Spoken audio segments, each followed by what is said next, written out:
야, 이게 뭐야? 서른 중반의 경차? 민수의 비웃음 섞인 목소리가 주차장에 울려 퍼졌습니다. 10년 된 낡은 경차 옆에 선 준혁은 담담한 표정으로 차 문을 잠갔죠. 옆에 서 있던 아내 서연은 남편의 손을 꼭 잡았습니다. 괜찮아요. 서연이 작게 속삭였지만 주변 동창들의 시선은 이미 차갑게 식어 있었어요. 벤츠와 BMW 사이에서 유독 초라해 보이는 준혁의 경차. 하지만 그들은 몰랐습니다. 이 남자의 진짜 정체를. 그리고 잠시 후 펼쳐질 충격적인 반전을. 야, 이게 뭐야? 서른 중반의 경차? 민수의 비웃음 섞인 목소리가 주차장에 울려 퍼졌습니다. 10년 된 낡은 경차 옆에 선 준혁은 담담한 표정으로 차 문을 잠갔죠. 옆에 서 있던 아내 서연은 남편의 손을 꼭 잡았습니다. 괜찮아요. 서연이 작게 속삭였지만 주변 동창들의 시선은 이미 차갑게 식어 있었어요. 벤츠와 BMW 사이에서 유독 초라해 보이는 준혁의 경차를 동창들은 신기한 듯 쳐다봤습니다. 준혁아, 진짜 아직도 그 차 타고 다녀? 재벌 2세인 민수가 자신의 포르쉐 열쇠를 손에 쥔 채 물었어요.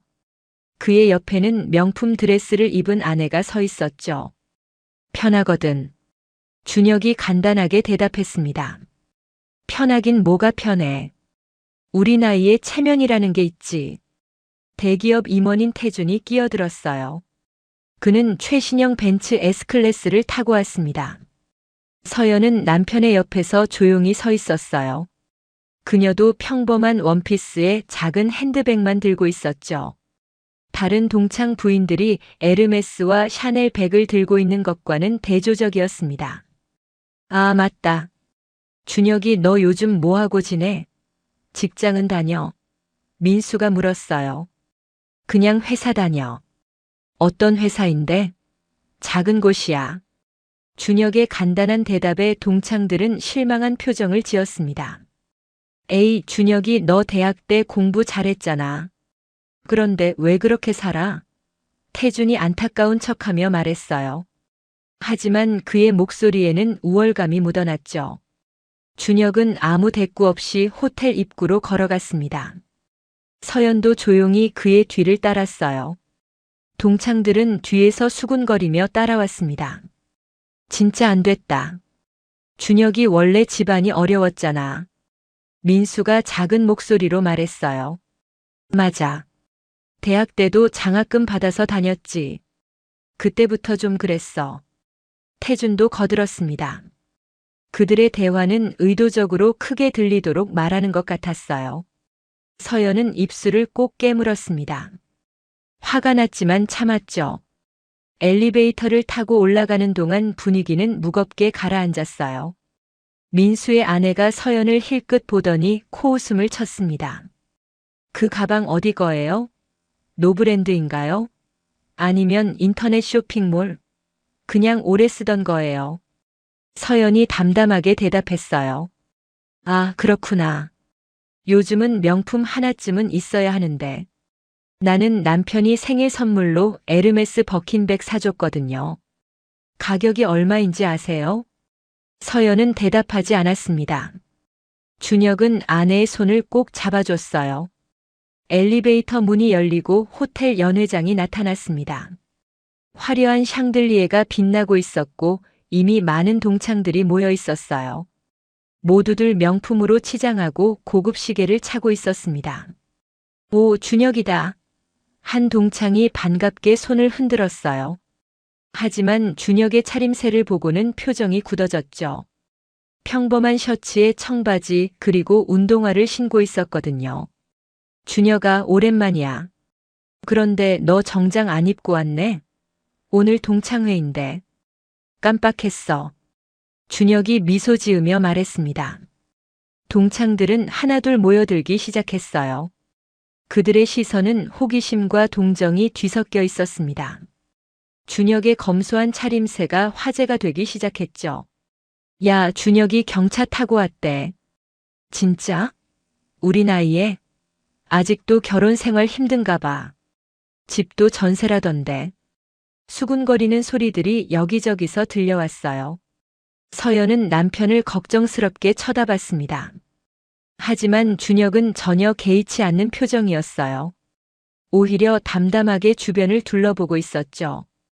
그때 민수가 다가와 준혁의 어깨를 툭 쳤습니다. 야, 준혁아. 솔직히 말해봐. 요즘 많이 힘들지? 내가 우리 회사에 자리 하나 알아볼까? 준혁은 민수를 바라봤어요. 괜찮아. 나는 지금도 만족하면서 살고 있어. 만족? 경차 타고 전세 살면서 민수가 믿을 수 없다는 표정을 지었습니다.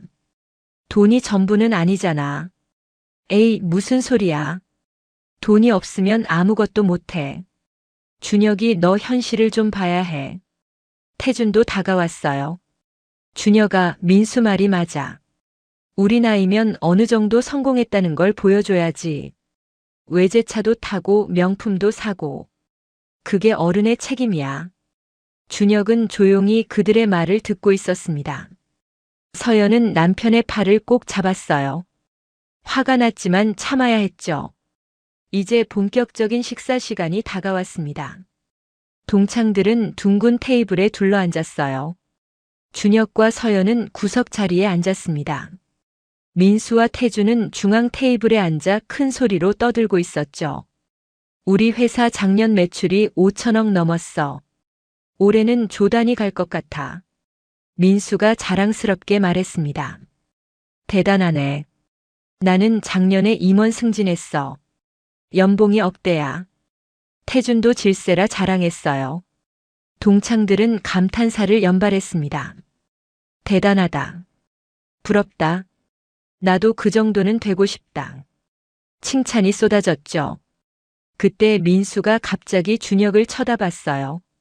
준혁아, 너는 연봉이 얼마나 돼? 갑작스러운 질문에 연 회장이 조용해졌습니다. 모든 시선이 준혁에게 집중됐어요. 서연은 긴장한 표정으로 남편을 바라봤습니다. 준혁은 잠시 침묵하다가 입을 열었어요. 그냥 적당히 벌어. 적당히가 얼마인데? 민수가 계속 캐물었습니다. 그런 건 개인적인 거잖아. 에이, 친구 사이에 뭘 그래. 솔직히 말해봐. 얼마 안 받지? 태준이 비꼬는 투로 말했어요. 준혁은 대답하지 않았습니다. 그의 침묵을 동창들은 긍정으로 받아들였어요. 아, 그렇구나. 많이 못 받는구나. 괜찮아, 준혁아. 우리가 도와줄 수 있어. 민수가 동정하는 척했습니다. 서연은 주먹을 꽉 쥐었어요. 남편이 무시당하는 모습을 보는 게 괴로웠습니다. 하지만 준혁은 여전히 담담한 표정이었죠. 마치 이 모든 상황을 예상했던 것처럼 말입니다. 분위기는 점점 더 이상해져 갔어요. 동창들은 준혁을 동정하는 척하면서 우월감을 드러냈습니다. 식사가 시작되자 동창들의 자랑은 더욱 격렬해졌습니다. 민수가 와인 잔을 들며 입을 열었어요. 이 와인 얼마인지 알아? 병당 100만 원이야. 프랑스에서 직수입한 거거든. 동창들이 감탄했습니다. 우와, 대단하다. 역시 재벌 2세는 다르네. 민수는 우쭐한 표정을 지었어요. 나는 지난주에 강남에 빌딩 하나 샀어. 투자용으로 말이야. 태준이 끼어들었습니다. 빌딩? 얼마짜리인데? 한 동창이 물었어요. 100억 정도. 뭐 대출 좀 끼긴 했지만. 태준의 말에 테이블이 술렁였습니다. 100억이라니. 정말 부럽다. 칭찬이 쏟아졌죠. 준혁과 서연은 조용히 식사를 하고 있었어요. 그들은 대화에 끼지 않았습니다. 오히려 서로 눈빛을 주고받으며 미소를 지었죠. 그 모습을 본 민수의 아내가 비꼬는 투로 말했어요. 서연 씨, 신혼여행은 어디로 가셨어요? 제주도요. 서연이 담담하게 대답했습니다. 제주도? 요즘 누가 제주도로 신혼여행 가요? 우리는 유럽으로 한 달 갔는데. 파리, 로마, 런던 다 돌아봤어요. 민수의 아내가 자랑스럽게 말했어요. 우리는 몰디브 갔어. 수상 방갈로에서 일주일 묵었지. 태준의 아내도 거들었습니다. 서연은 아무 말 없이 고개만 끄덕였어요. 그때 한 동창이 과거 이야기를 꺼내기 시작했습니다. 그나저나 준혁아, 대학 때 생각나? 너 정말 어려웠잖아. 갑작스러운 말에 준혁의 표정이 굳어졌어요. 무슨 얘기야? 아, 기억 안 나? 내가 아르바이트 엄청 많이 했잖아. 편의점, 주유소, 택배까지. 그 동창의 말에 다른 사람들도 기억을 떠올렸습니다. 맞아. 준혁이 대학 등록금도 스스로 벌었지. 부모님이 돈이 없으셔서. 민수가 동정하는 척하며 말했어요. 그래서 더 안쓰러웠어. 공부는 잘하는데 집안이 어려워서. 태준도 한숨을 쉬며 말했습니다. 준혁은 침묵했어요. 서연은 남편의 손을 꼭 잡았습니다. 그녀도 남편의 과거를 알고 있었거든요. 지금도 그때랑 비슷하게 사는 것 같아. 경차 타고 전세 살고. 민수가 계속 말을 이었어요. 인생 참 불공평하지. 누구는 태어날 때부터 부자고 누구는 평생 고생하고. 그의 말에는 자신이 재벌집에 태어난 것에 대한 우월감이 묻어났습니다. 서연은 참을 수 없다는 표정을 지었어요. 준혁은 여전히 담담한 표정이었습니다. 그는 와인 잔을 들어 한 모금 마셨어요. 그리고 조용히 말했죠. 과거는 과거일 뿐이야. 중요한 건 지금이잖아. 그래, 맞아. 그런데 지금도 별로 나아진 게 없어 보이는데? 민수가 빈정거리듯 말했습니다. 동창들이 웃음을 터뜨렸어요. 서연은 더 이상 참을 수 없었습니다. 그녀가 입을 열려는 순간 준혁이 그녀의 손을 꼭 잡았어요. 고개를 저으며 괜찮다는 신호를 보냈죠. 서연은 할 수 없이 참았습니다. 하지만 눈물이 글썽였어요. 남편이 무시당하는 모습을 보는 게 너무 괴로웠거든요. 식사가 끝나갈 무렵 민수가 또다시 입을 열었습니다. 다음 주에 우리 집들이 하는데 너희도 와. 강남 타워 팰리스야. 평수가 60평 넘어. 타워 팰리스? 민수 너 대박이다. 한 동창이 감탄했어요. 뭐 아버지가 사주신 거긴 하지만 그래도 시세가 30억은 넘어. 민수가 자랑스럽게 말했습니다. 준혁아, 너는 어디 살아? 전세지? 태준이 물었어요. 응, 전세야. 얼마짜리 전세야? 2억. 준혁의 대답에 동창들이 놀란 표정을 지었습니다. 2억? 요즘 강남에서 2억이면 원룸도 힘든데. 민수가 믿을 수 없다는 듯 말했어요. 강남 아니야. 외곽이지. 준혁이 담담하게 대답했습니다. 아, 그렇구나. 역시 그럴 줄 알았어. 태준이 고개를 끄덕였어요. 준혁아, 너 정말 힘들겠다. 애는 있어? 민수가 물었습니다. 아직 없어. 아이고, 애도 못 낳고. 경제적으로 여유가 없으니까 그러겠지. 민수의 말에 동창들이 동정하는 표정을 지었어요. 서연은 눈물을 참느라 입술을 깨물었습니다. 그때 준혁의 핸드폰이 울렸어요. 화면에는 수사관 김이라는 이름이 떠 있었습니다. 준혁은 잠시 망설이다가 전화를 받지 않았어요. 곧바로 다시 전화가 걸려왔습니다. 이번에는 더 급한 듯 벨소리가 길게 울렸죠. 미안, 잠깐만 받고 올게. 준혁이 자리에서 일어났습니다. 누구한테 전화 온 거야? 민수가 물었어요. 회사에서. 이 시간에 회사에서 전화와? 중소기업은 야근도 많나 보네. 태준이 빈정거렸습니다. 준혁은 대답하지 않고 밖으로 나갔어요. 서연은 혼자 테이블에 남겨졌습니다. 동창들의 시선이 그녀에게 집중됐죠. 서연 씨, 남편분 직장이 어디예요? 한 동창 부인이 물었습니다. 작은 회사예요. 무슨 일 하시는데요? 그냥 사무직이요. 서연의 간단한 대답에 동창 부인들은 실망한 표정을 지었어요. 아, 그렇구나. 우리 남편은 대기업 임원인데. 민수의 아내가 자랑스럽게 말했습니다. 우리 남편은 자기 사업해요. 회사 규모가 꽤 커요. 태준의 아내도 거들었어요. 서연은 아무 말 없이 고개만 끄덕였습니다. 그녀는 남편이 빨리 돌아오기를 기다렸죠. 밖에서 준혁은 전화를 받고 있었어요. 부장검사님, 큰일 났습니다. 수사관 김의 다급한 목소리가 들렸습니다. 무슨 일이야? 민수 회장 아들 비리 건으로 영장 신청해야 하는데 부장검사님 결재가 필요합니다. 오늘 밤까지 처리 안 하면 증거 인멸될 수 있어요. 수사관 김이 급하게 말했어요. 준혁은 잠시 고민했습니다. 민수라는 이름에 씁쓸한 미소를 지었죠. 알았어. 내일 아침 첫 번째로 처리하겠어. 하지만 부장검사님 정말 급합니다. 내일 아침에 처리한다니까.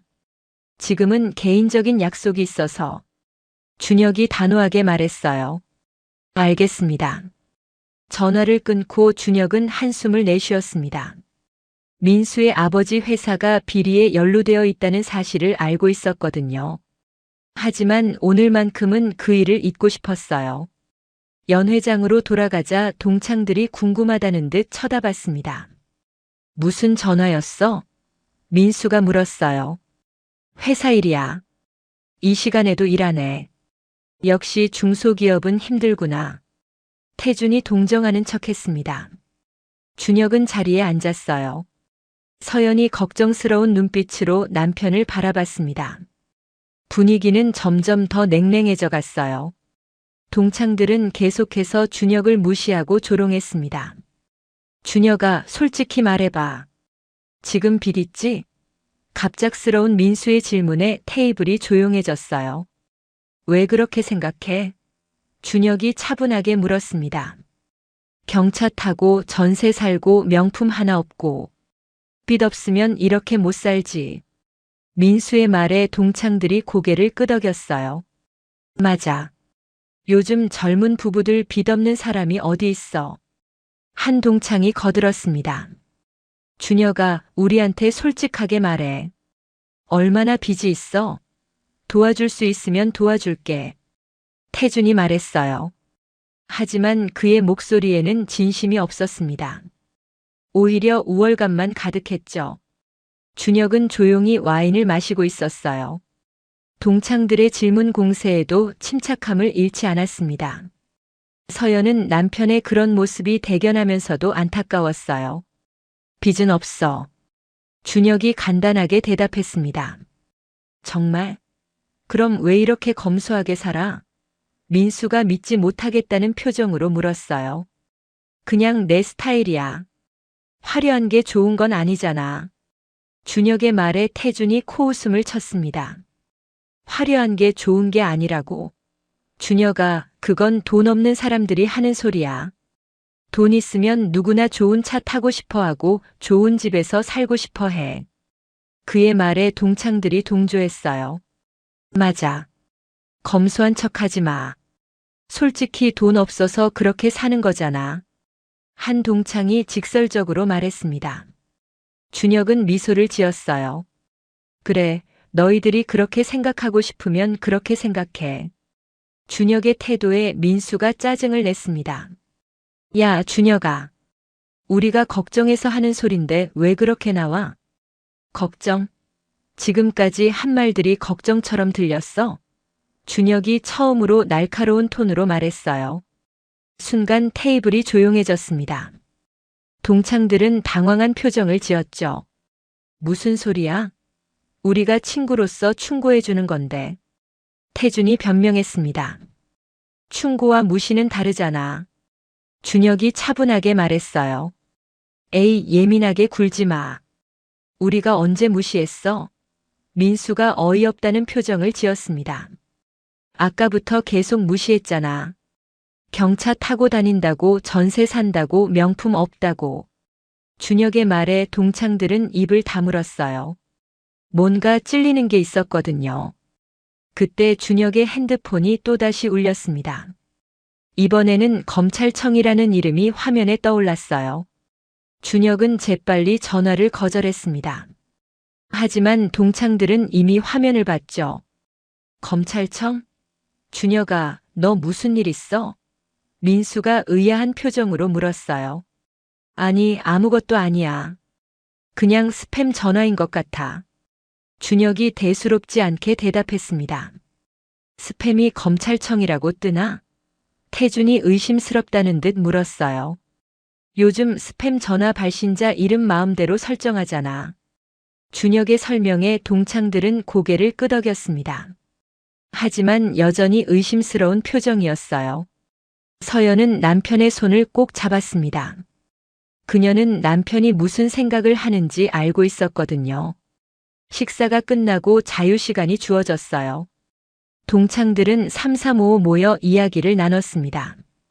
준혁과 서연은 구석에 앉아 조용히 대화를 나눴죠. 여보, 괜찮아요? 서연이 걱정스럽게 물었습니다. 응, 괜찮아.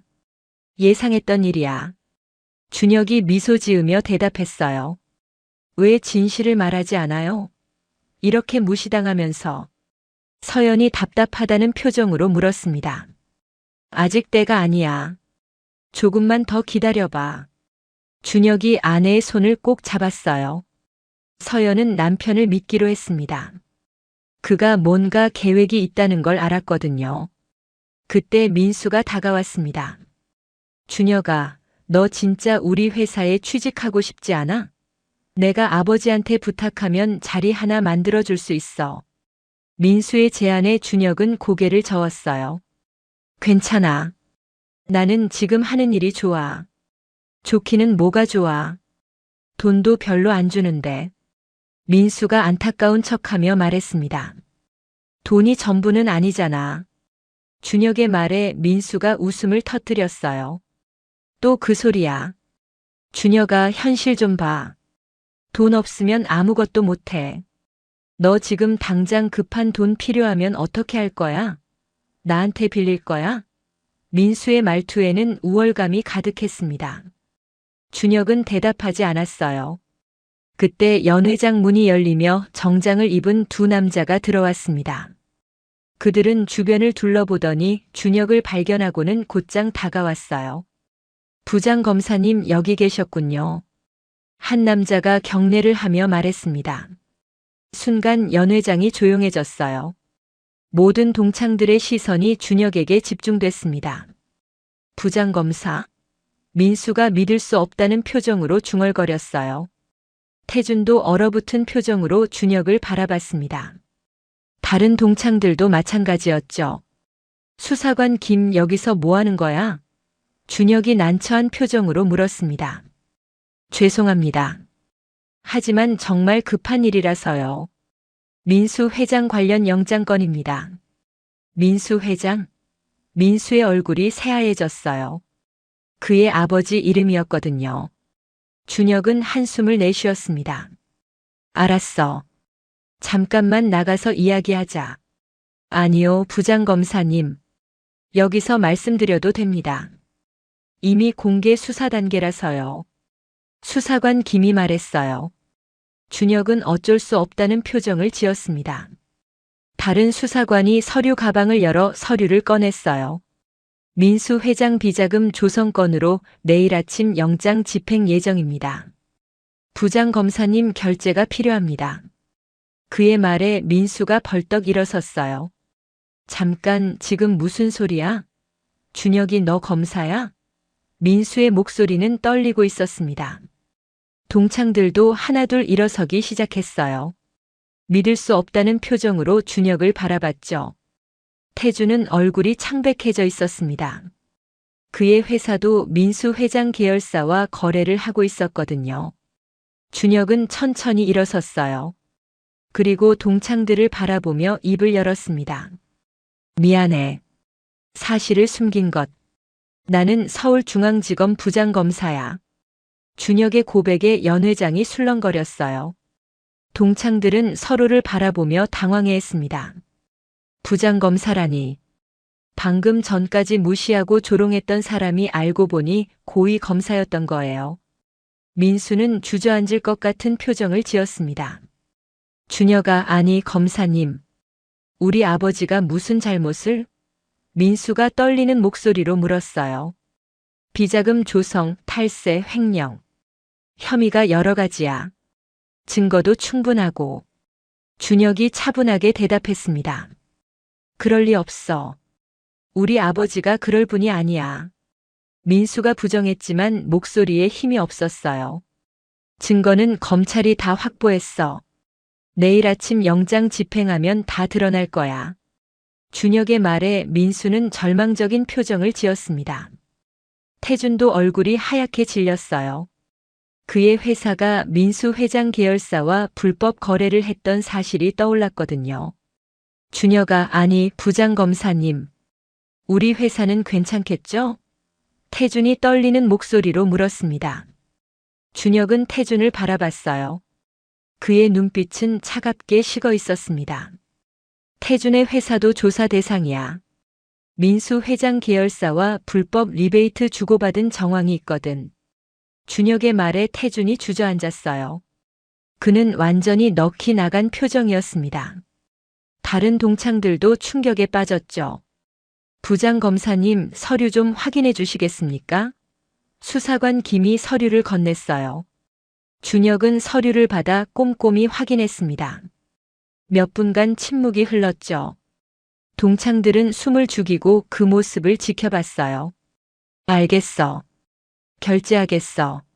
내일 아침 8시에 영장 집행해. 준혁이 서류에 사인을 했습니다. 민수는 무릎을 꿇었어요. 준혁아, 제발 한 번만 봐줘. 우리 아버지한테 기회를 줘. 민수의 목소리는 애원하는 투였습니다.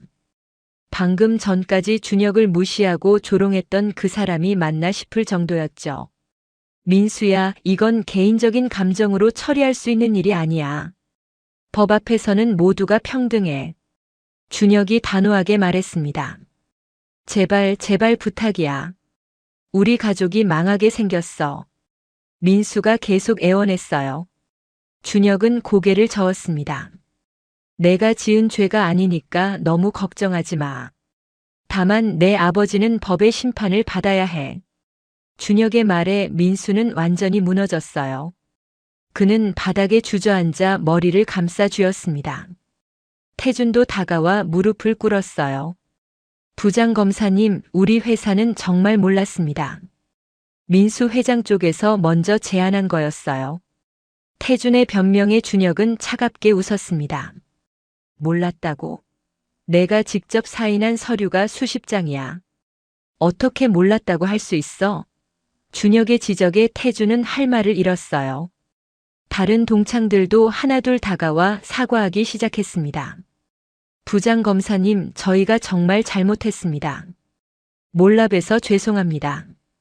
한 동창이 고개를 숙이며 말했어요. 저희가 너무 무례했습니다.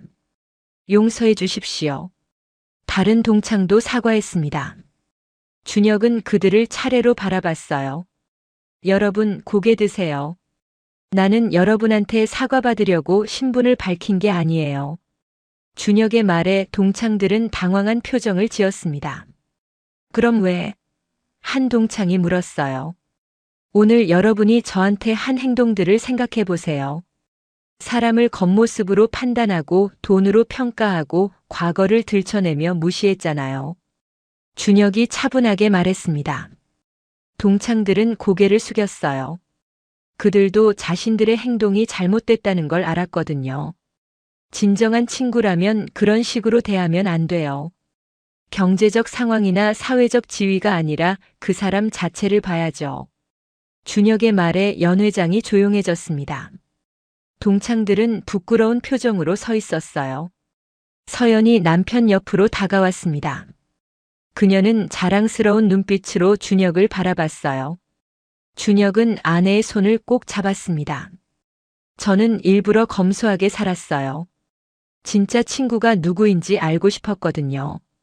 돈과 지위를 떠나서 저라는 사람 자체를 봐주는 친구 말이에요.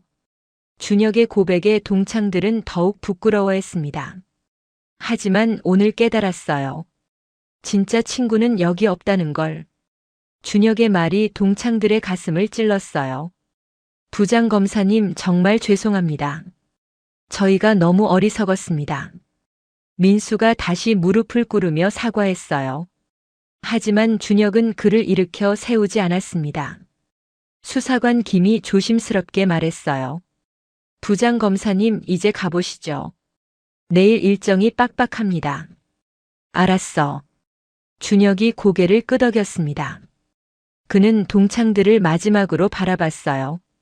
여러분, 오늘 일을 교훈으로 삼으세요. 사람은 겉모습이 아니라 내면으로 판단해야 한다는 걸요. 준혁이 마지막 말을 남기고 서연과 함께 연회장을 나섰습니다. 뒤에 남은 동창들은 한참 동안 멍하니 서 있었어요. 민수는 바닥에 주저앉아 눈물을 흘리고 있었습니다. 태준도 절망적인 표정으로 고개를 숙이고 있었죠. 다른 동창들도 충격에서 벗어나지 못했습니다. 우리가 정말 잘못했어. 한 동창이 중얼거렸어요. 맞아. 준혁이를 그렇게 무시했는데 알고 보니 부장검사였다니. 다른 동창도 후회했습니다. 그것뿐만이 아니야. 우리가 사람을 돈으로만 판단했잖아. 준혁이 말이 맞아. 또 다른 동창이 반성했어요. 민수는 핸드폰을 꺼내 아버지에게 전화를 걸었습니다. 하지만 아버지는 전화를 받지 않았어요. 태준도 회사에 전화를 걸었습니다. 법무팀장한테 긴급히 대책을 마련하라고 지시했죠. 하지만 이미 늦은 것 같았어요. 검찰이 증거를 다 확보했다고 했으니까요. 연회장의 분위기는 완전히 가라앉았습니다.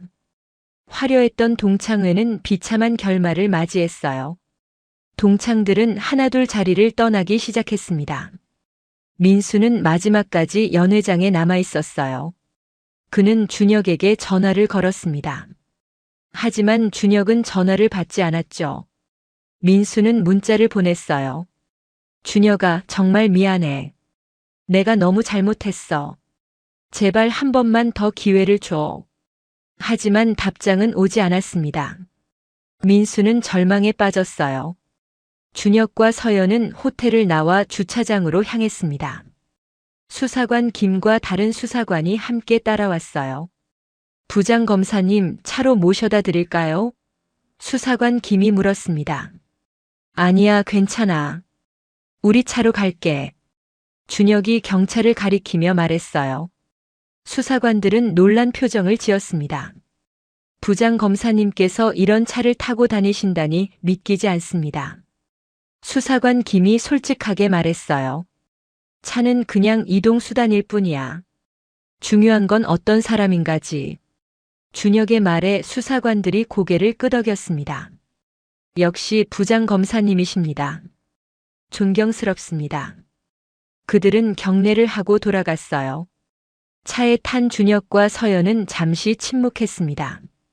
서연이 먼저 입을 열었어요. 여보, 오늘 정말 수고했어요.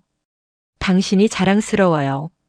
서연의 말에 준혁은 미소를 지었습니다. 고마워. 당신도 잘 참아줘서 고마워. 준혁이 아내의 손을 잡았어요. 두 사람은 서로를 바라보며 웃었습니다. 집으로 가는 길 준혁은 오늘 있었던 일을 되돌아봤어요. 동창들의 무시와 조롱, 그리고 진실이 밝혀진 후의 반응까지. 모든 게 예상했던 대로였습니다. 여보, 왜 일부러 신분을 숨기고 살았어요? 서연이 궁금하다는 듯 물었습니다. 진짜 나를 봐주는 사람이 누군지 알고 싶었어. 준혁이 대답했어요. 돈과 지위를 떠나서 준혁이라는 사람 자체를 좋아해주는 친구 말이야. 준혁의 말에 서연은 고개를 끄덕였습니다. 그래서 결혼할 때도 신부 측 하객이 거의 없었죠. 서연이 웃으며 말했어요. 미안해. 내 가족들한테 제대로 된 사위 모습을 보여주지 못해서. 준혁이 미안하다는 표정을 지었습니다. 괜찮아요. 우리 부모님은 당신의 인품을 보고 결혼 허락하셨어요. 서연이 남편을 위로했어요. 고마워. 난 정말 좋은 아내를 만났어. 준혁이 감사하다는 표정으로 말했습니다. 두 사람은 다시 미소를 지었어요. 집에 도착해서 준혁은 옷을 갈아입고 서재로 들어갔습니다. 내일 영장 집행건을 다시 검토해야 했거든요. 서연이 따뜻한 차를 가져다 주었어요. 여보, 너무 무리하지 마요. 서연이 걱정스럽게 말했습니다. 응, 알았어. 곧 끝낼게. 준혁이 대답했어요. 그는 서류를 펼쳐놓고 꼼꼼히 검토하기 시작했습니다. 민수 회장 비리 사건은 생각보다 규모가 컸어요. 비자금만 수백억 원에 달했고 탈세 금액도 상당했습니다. 횡령과 배임도 있었죠. 준혁은 한숨을 내쉬었어요. 민수가 동창이라는 사실이 마음에 걸렸지만 법 앞에서는 누구도 예외가 될 수 없었습니다. 핸드폰이 울렸어요. 민수에게서 온 전화였습니다. 준혁은 잠시 고민하다가 전화를 받았어요. 여보세요. 준혁아, 나 민수야. 제발 한 번만 더 얘기 좀 하자. 민수의 목소리는 절박했습니다. 민수야, 나도 어쩔 수 없어. 이건 이미 공개 수사 단계야. 준혁이 단호하게 말했어요. 알아. 하지만 우리 아버지가 정말 그런 일을 했는지 확인이라도 하고 싶어. 민수가 애원했습니다. 증거는 검찰이 다 확보했어. 내일 영장 집행하면 다 드러날 거야. 준혁의 말에 민수는 침묵했어요. 한참 후에야 그가 다시 입을 열었습니다. 준혁아, 오늘 정말 미안했어. 내가 너를 무시하고 조롱했지. 지금 생각하면 정말 부끄러워. 민수의 진심 어린 사과에 준혁은 마음이 흔들렸어요. 민수야, 내가 사과할 필요 없어. 오히려 나한테 교훈을 줬잖아. 준혁이 담담하게 말했습니다. 무슨 교훈?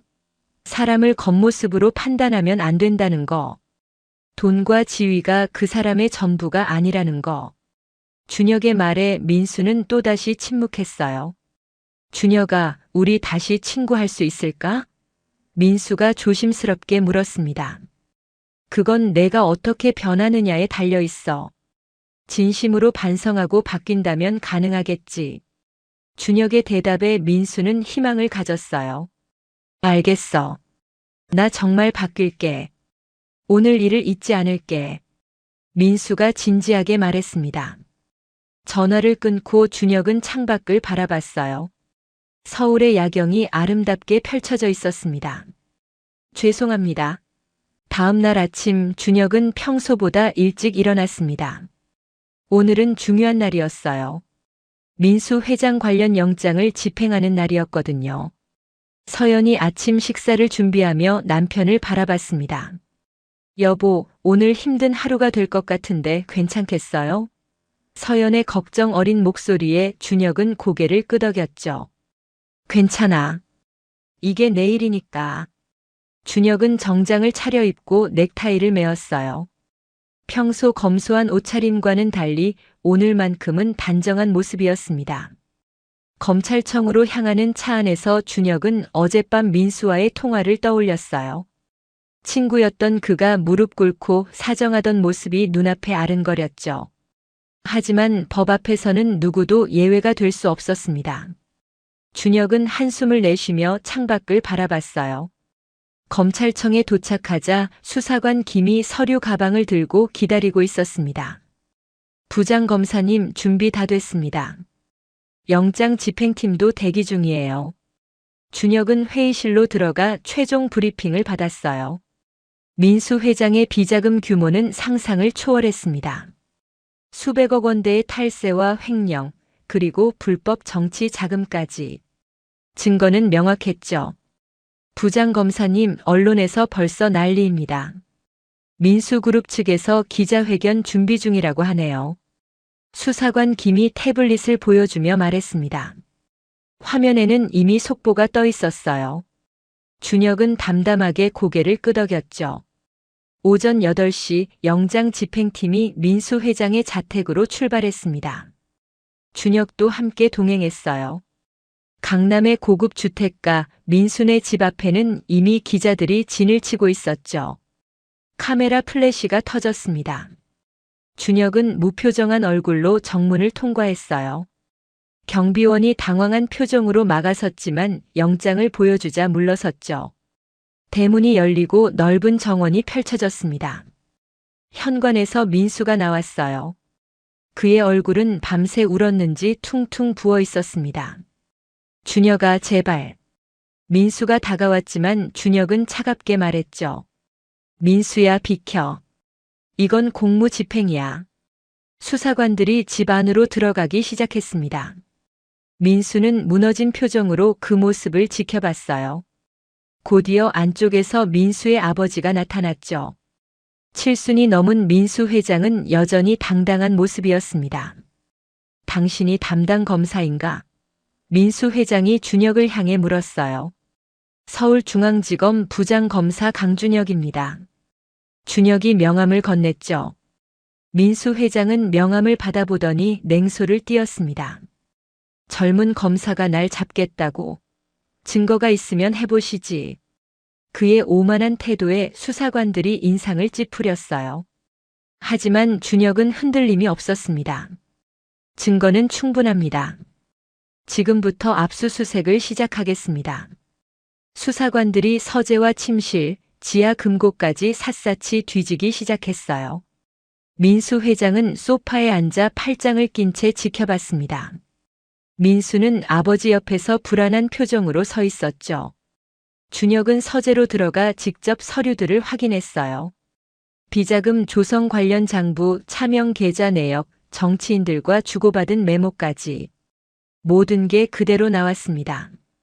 부장검사님, 이거 보십시오. 수사관 김이 금고에서 발견한 USB를 건넸죠. USB에는 더 충격적인 내용이 담겨 있었어요. 불법 로비 녹취록, 뇌물 수수 증거, 그리고 탈세를 위한 회계 조작 파일까지. 준혁은 표정 하나 변하지 않고 증거물을 봉인했습니다. 민수 회장, 동행하시죠. 준혁의 말에 민수 회장의 얼굴이 굳었어요. 지금 날 체포하겠다는 건가? 영장에 따라 긴급 체포합니다. 준혁이 단호하게 말했죠. 수사관들이 다가와 민수 회장에게 수갑을 채웠습니다. 아버지, 민수가 비명을 질렀어요. 하지만 민수 회장은 아들을 밀쳐냈습니다. 너는 회사나 잘 지켜. 민수 회장이 차갑게 말했죠. 준혁은 그 광경을 묵묵히 지켜봤어요. 가족의 정조차 느껴지지 않는 냉정한 모습이었습니다. 민수는 바닥에 주저앉아 머리를 감싸쥐었죠. 준혁은 민수를 스쳐 지나가며 작게 말했습니다. 민수야, 이게 내가 그토록 자랑하던 아버지의 진짜 모습이야. 검찰청으로 돌아온 준혁은 기자회견을 준비했어요. 수십 명의 기자들이 브리핑룸을 가득 메웠습니다. 준혁이 단상에 오르자 카메라 플래시가 일제히 터졌죠. 민수그룹 회장 민철수 씨를 특정경제범죄가중처벌법 위반 혐의로 긴급 체포했습니다. 준혁의 담담한 목소리가 울려 퍼졌어요. 기자들이 손을 들고 질문을 쏟아냈습니다. 부장검사님, 혐의 규모가 어느 정도입니까? 비자금 규모만 수백억 원대로 추정됩니다. 탈세액도 상당하죠. 준혁이 간결하게 대답했어요. 정치권 로비 의혹도 사실입니까? 다른 기자가 물었습니다. 현재 수사 중인 사안이라 자세한 답변은 어렵습니다. 준혁은 더 이상의 질문을 받지 않고 브리핑룸을 나섰어요. 복도에서 수사관 김이 기다리고 있었죠. 부장검사님, 수고하셨습니다.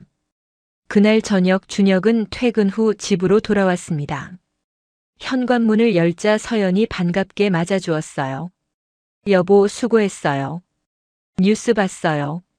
서연이 남편의 손을 잡으며 말했죠. 준혁은 피곤한 듯 소파에 앉았습니다. 오늘 하루가 정말 길었어요. 서연이 따뜻한 차를 건네주었어요. 준혁은 차를 마시며 창밖을 바라봤습니다. 핸드폰이 울렸어요. 태준에게서 온 전화였죠. 준혁은 잠시 망설이다가 전화를 받았습니다. 여보세요. 준혁아, 아니 부장검사님. 저 태준입니다. 태준의 목소리는 떨리고 있었어요. 무슨 일이야? 준혁이 차분하게 물었죠. 우리 회사도 조사 대상이라고 들었습니다. 제발 한 번만 기회를 주십시오. 태준의 애원하는 목소리가 이어졌습니다. 준혁은 한숨을 내쉬었어요. 태준아, 이건 내가 어떻게 할 수 있는 문제가 아니야. 증거가 있으면 수사할 수밖에 없어. 준혁의 단호한 대답에 태준은 침묵했죠. 한참 후에야 태준이 다시 입을 열었습니다. 어제 동창회에서 정말 죄송했습니다. 제가 너무 교만했어요. 태준의 진심 어린 사과에 준혁은 표정이 부드러워졌어요. 태준아, 사과는 받을게. 하지만 법적인 문제는 별개야. 내가 정말 잘못이 없다면 수사 과정에서 밝혀질 거야. 준혁의 말에 태준은 희망을 가졌습니다. 알겠습니다. 성실하게 조사에 임하겠습니다. 전화를 끊고 준혁은 서연을 바라봤어요. 서연이 남편의 어깨를 토닥여 주었죠. 다음 날 준혁의 사무실로 한 통의 문자가 왔습니다. 민수에게서였어요. 준혁아, 아버지 면회 갔다 왔어. 아버지가 잘못을 인정하셨어. 나도 이제 정신 차렸어. 정말 고마워. 내가 나한테 준 교훈을 절대 잊지 않을게. 준혁은 문자를 읽으며 미소를 지었습니다. 민수가 변할 수 있다는 희망이 보였거든요. 며칠 후 준혁의 사무실로 한 남자가 찾아왔어요. 동창회에 있었던 다른 동창 중 한 명이었습니다. 부장검사님, 저 기억하십니까? 고등학교 때 같은 반이었던 성우입니다. 준혁은 고개를 끄덕였죠. 그래, 기억해. 무슨 일이야? 성우는 조심스럽게 입을 열었습니다. 그날 정말 죄송했습니다. 저도 다른 사람들처럼 당신을 무시했어요. 성우의 진심 어린 사과에 준혁은 의자를 권했어요.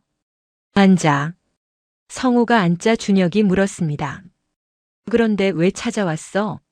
성우는 잠시 망설이다가 말했죠. 사실 제가 운영하는 작은 회사가 있습니다. 사회적 기업인데 어려운 청소년들을 돕는 일을 하고 있어요. 준혁의 눈빛이 달라졌습니다. 그런 일을 하고 있었어? 네, 그날 동창회에서 다른 사람들이 자랑하는 게 부끄러웠습니다. 저는 돈도 많이 못 벌고 화려하지도 않거든요. 성우의 말에 준혁은 고개를 끄덕였어요. 하지만 의미 있는 일을 하고 있잖아. 그게 더 중요한 거야. 준혁의 말에 성우는 눈물을 글썽였습니다. 감사합니다. 그 말이 큰 위로가 됩니다. 두 사람은 오랜 시간 대화를 나눴어요.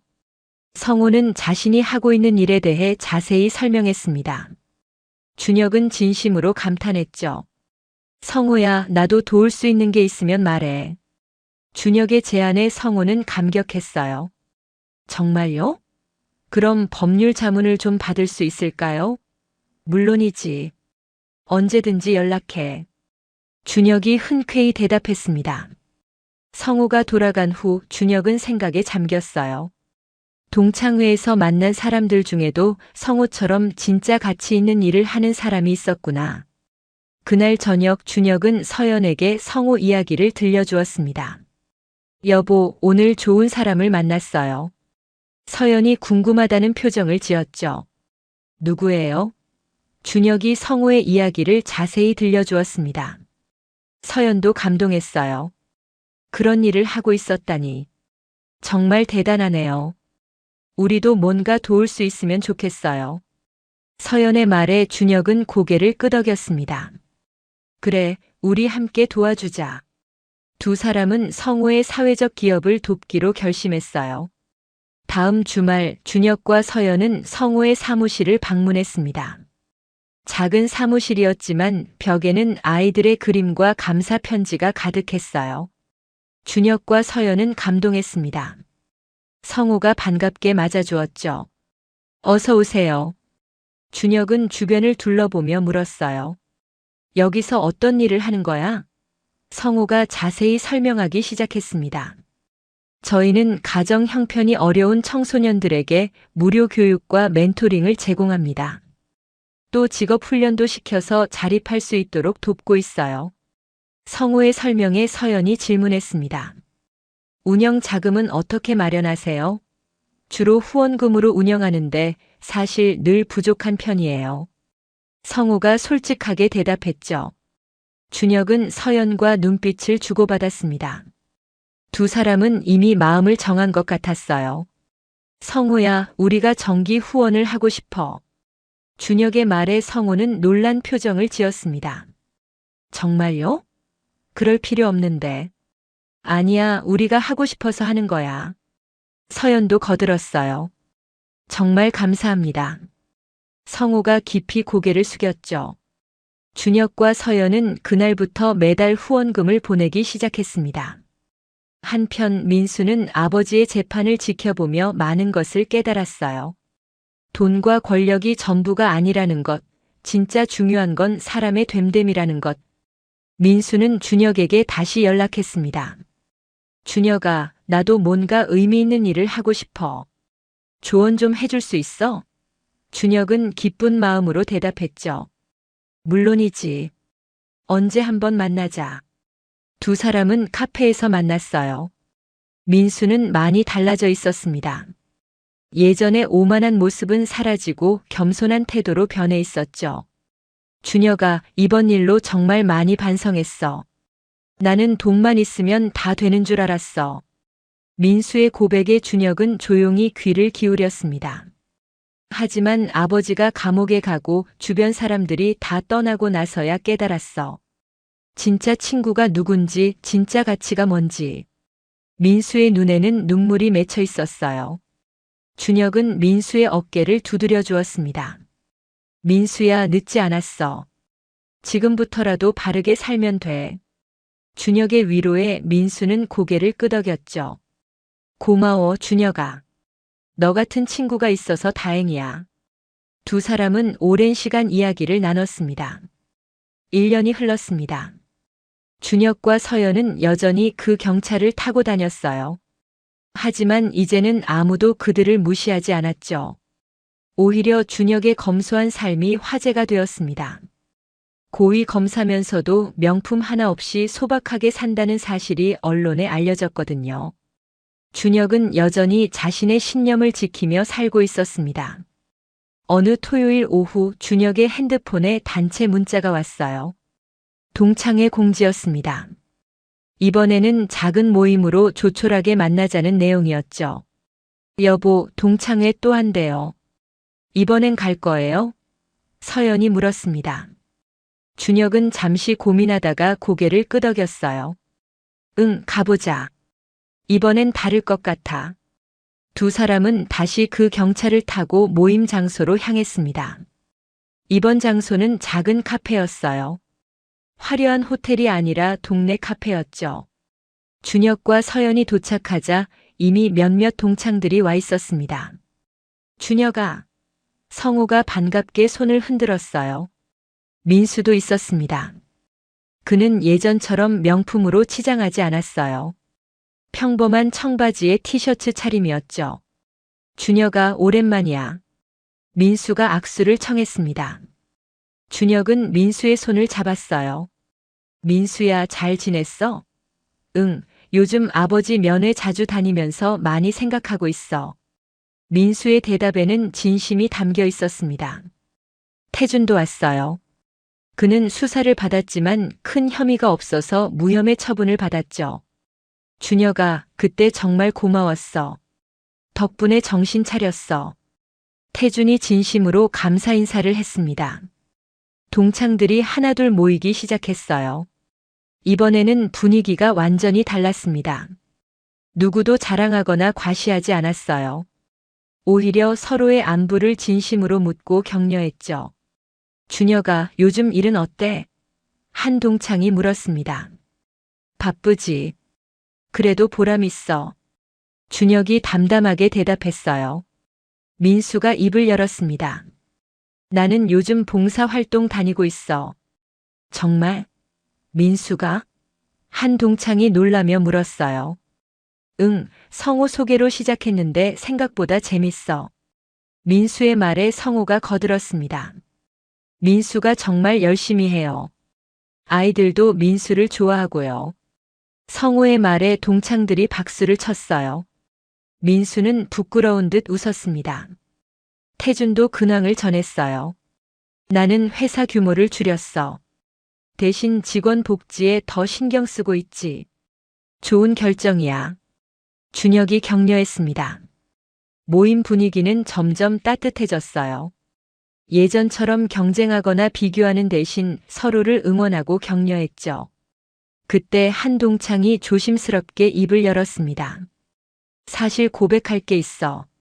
나도 예전에는 돈과 지위만 중요하다고 생각했어. 그런데 준혁이를 보면서 생각이 바뀌었어. 진짜 중요한 건 어떻게 사느냐더라고. 그 말에 다른 동창들도 고개를 끄덕였어요. 맞아. 우리 모두 그날 이후로 많이 변했지. 또 다른 동창이 말했습니다. 준혁은 조용히 그들의 이야기를 들었어요. 서연이 남편의 손을 꼭 잡았습니다.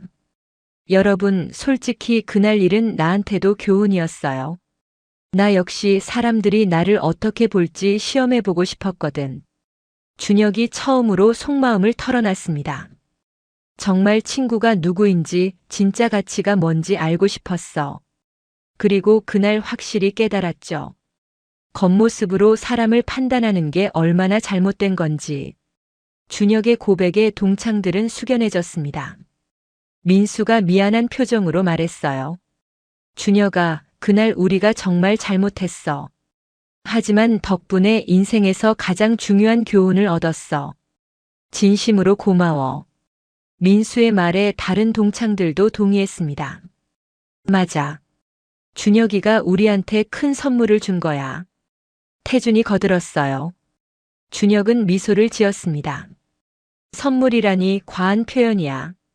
그냥 우리 모두 진짜 친구가 되면 되는 거지. 준혁의 말에 모두가 웃음을 터뜨렸어요. 분위기가 한층 밝아졌습니다. 성우가 제안했어요. 우리 앞으로 정기적으로 만나면서 서로 돕고 살자. 좋은 생각이야. 준혁이 찬성했습니다. 나도 찬성이야. 민수도 손을 들었어요. 하나둘 모두가 동의했습니다. 그렇게 새로운 동창 모임이 시작됐어요. 이번에는 자랑하거나 과시하는 자리가 아니라 진심으로 서로를 응원하고 격려하는 자리였죠. 모임이 끝나고 준혁과 서연은 다시 경차에 올라탔습니다. 여보, 오늘 정말 좋았어요. 서연이 행복한 표정으로 말했어요. 나도 그래. 진짜 친구를 찾은 것 같아. 준혁이 대답했습니다. 차를 몰고 집으로 가는 길 준혁은 백미러로 뒤를 돌아봤어요. 카페 앞에서 동창들이 손을 흔들며 배웅하고 있었습니다. 준혁도 경적을 울리며 인사했죠. 서연이 말했습니다. 여보, 이 차 정말 좋은 것 같아요. 우리한테 정말 소중한 추억을 만들어줬잖아요. 맞아. 이 차 덕분에 진짜 친구를 찾았으니까. 집에 도착해서 준혁은 거실 소파에 앉았어요. 서연이 따뜻한 차를 건네주었습니다. 오늘 하루를 돌아보니 참 감사한 일이 많네요. 서연이 말했어요. 그러게. 예전에는 친구들이 나를 무시했는데 이제는 진심으로 대해주니까. 준혁이 대답했습니다. 그건 당신이 먼저 진심을 보여줬기 때문이에요. 서연의 말에 준혁은 고개를 끄덕였어요. 다음 날 준혁은 출근길에 라디오를 틀었습니다. 뉴스에서 민수 회장 재판 소식이 나왔어요. 1심에서 징역 5년이 선고됐다는 내용이었죠. 준혁은 잠시 착잡한 표정을 지었습니다. 하지만 이것도 법의 심판이니까. 검찰청에 도착한 준혁은 평소처럼 업무를 시작했어요. 수사관 김이 서류를 들고 들어왔습니다. 부장검사님, 새로운 사건 배당됐습니다. 어떤 건데? 대기업 회계 부정 사건입니다. 준혁은 서류를 받아 검토하기 시작했어요. 여전히 그의 일상은 바빴습니다. 하지만 이제는 일과 삶의 균형을 잘 맞추고 있었죠. 저녁에는 서연과 함께 시간을 보내고 주말에는 성우의 사회적 기업에서 봉사활동을 했습니다. 한 달에 한 번은 동창들과 만나 진솔한 대화를 나눴어요. 어느 날 준혁에게 한 통의 편지가 왔습니다. 민수 회장이 교도소에서 보낸 편지였어요. 준혁 검사님께. 비록 제가 잘못을 저질러 이곳에 있지만 검사님 덕분에 제 인생을 돌아볼 수 있었습니다. 아들 민수도 많이 변했다고 들었습니다. 감사합니다. 편지를 읽은 준혁은 복잡한 심정이었어요. 하지만 동시에 보람도 느꼈습니다. 그날 저녁 준혁은 서연에게 편지 내용을 들려줬어요. 사람은 변할 수 있나 봐요. 서연이 말했습니다. 그래, 기회만 주어진다면 누구나 변할 수 있어. 준혁이 대답했죠. 두 사람은 창밖을 바라봤습니다. 석양이 아름답게 물들고 있었어요. 여보, 우리 이대로 계속 살아요. 검소하지만 행복하게. 서연의 말에 준혁은 고개를 끄덕였습니다. 그래, 이게 우리 방식이니까. 몇 년 후 준혁의 이야기는 책으로 출간됐어요. 검소한 검사의 이야기라는 제목이었습니다. 많은 사람들이 감동받았고 준혁은 강연 요청을 많이 받았죠. 하지만 준혁은 여전히 검소한 삶을 유지했습니다. 그 경차도 여전히 타고 다녔어요. 어느 날 강연장에서 한 청중이 물었습니다. 검사님, 왜 그렇게 검소하게 사시나요? 준혁은 미소 지으며 대답했어요. 진짜 가치는 겉모습이 아니라 내면에 있으니까요. 돈과 지위보다 중요한 건 어떤 사람이 되느냐입니다. 준혁의 대답에 청중들이 박수를 보냈습니다. 강연이 끝나고 준혁은 주차장으로 향했어요. 여전히 그 낡은 경차가 기다리고 있었습니다. 준혁은 차에 올라타며 생각했어요. 이 차가 내게 가르쳐준 교훈들. 진짜 친구, 진짜 가치, 그리고 진짜 행복. 준혁은 시동을 걸고 집으로 향했습니다. 석양 속으로 사라지는 경차. 하지만 그 안에는 진짜 부자가 타고 있었어요.